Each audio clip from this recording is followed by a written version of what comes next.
बिस्मिल्लाहिर्रहमानिर्रहीम। अस्सलाम वालेकुम। अल-इल्म सिटी चैनल पे खुशामदीद। आज मैं आप सबसे वबाई मर्ज का शिकार एक पाकिस्तानी तालिबा का एक्सपीरियंस शेयर करूंगी, जिससे आप देखिएगा कि खुद को मुहज़्ज़िब समझने वाली कौम कहाँ खड़ी है। यहाँ जीना तो आसान है नहीं, मरना जीने से ज़्यादा मुश्किल है। आगे बढ़ने से पहले अल इल्म सिटी चैनल सब्सक्राइब करें, बेल आइकन पर क्लिक करें और हमारी वीडियो लाइक करें।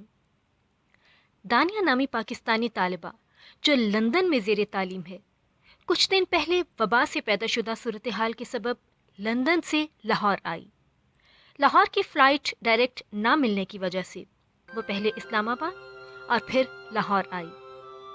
इस्लामाबाद तक फ़्लाइट के दौरान दानिया की वालदा के बकौल दानिया को वबाई मर्ज़ की कुछ सिम्टम्स महसूस हुई, तो उसने इस्लामाबाद पहुंचते ही घर कॉल करके कहा कि मुझे कुछ सिम्टम्स महसूस हो रही हैं, आप घर में किसी बुजुर्ग मुलाजिम या बच्चे को ना आने दें।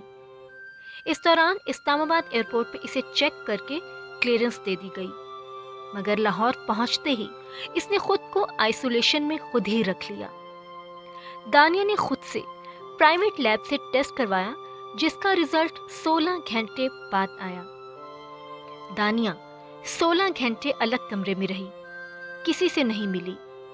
जब रिजल्ट पॉजिटिव आया तो लैब वालों ने हेल्थ डिपार्टमेंट को इन्फॉर्म कर दिया। 1 घंटे बाद हेल्थ डिपार्टमेंट की टीम आई तो दानिया के घर वालों ने इसे ताउन का यकीन दिलाया। उन्हें बताया गया था कि एम्बुलेंस के आते ही दानिया को अस्पताल मुंतकिल कर दिया जाएगा। एम्बुलेंस का वेट करने के दौरान ही बाहर लोगों का रश लग गया, जहां तकरीबन 60-70 लोग जमा हो गए, जिसमें हेल्थ मिनिस्ट्री के लोग, मीडिया, पुलिस और दीगर मोहल्लादार शामिल थे। दानिया की वालदा ने मीडिया हटाने की दरख्वास्त की, वरना न्यूज़ तो चैनल्स पे जा ही चुकी थी। एम्बुलेंस 3 घंटे बाद वहां पहुंची और दानिया को अस्पताल ले जाया गया। वालिदैन की गाड़ी एम्बुलेंस के साथ थी। अस्पताल के बाहर दानिया को 2 घंटे बिठाया गया और कहा गया कि यहाँ कोरोना मरीजों का कोई अरेंजमेंट नहीं है। 2 घंटे बिठाकर इसे डिफेंस के एक अस्पताल में जाने का कहा गया। पीके लाई अस्पताल डिफेंस में भी 1.5-2 घंटे बाहर बिठाने के बाद दानिया से कहा गया कि आप एजुकेटेड हैं, घर जाकर अपना ख्याल खुद रख लें, यहाँ कोई बंदोबस्त नहीं।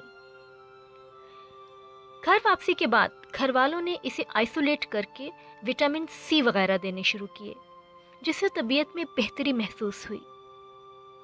अगले दिन रात को हेल्थ डिपार्टमेंट ने दोबारा राब्ता करके कहा कि अब हमारे इंतजामात मुकम्मल हैं, अब आप मरीज़ा को अस्पताल वापस भेज दें। दानिया को अस्पताल भेज दिया गया। दानिया ने फ़ोन पर घर वालों को बताया कि इसे ना तो कोई जूस, लिक्विड या रिक्वायर्ड खुराक कुछ भी नहीं दिया गया, बल्कि बार बार मांगने पर कंबल भी नहीं दिया गया और उसके कमरे में मच्छर भी बहुत थे। ये सलूक तो खैर हेल्थ डिपार्टमेंट ने किया और हमारा गैर जिम्मेदार सोशल मीडिया भी पीछे नहीं रहा। अफवाहों का वो ढेर लगाया कि घर वाले मज़ीद परेशान हो गए और तब से अब तक दानिया की कोई खबर नहीं।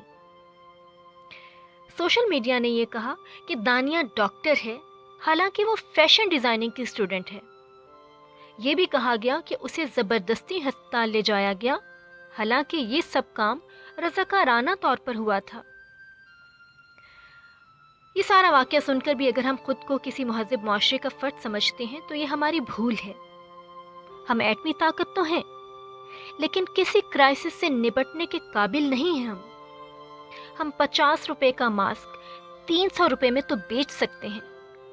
चाइना से एड में मिले मास्क भी फ्री बांटने का हौसला नहीं है हमें।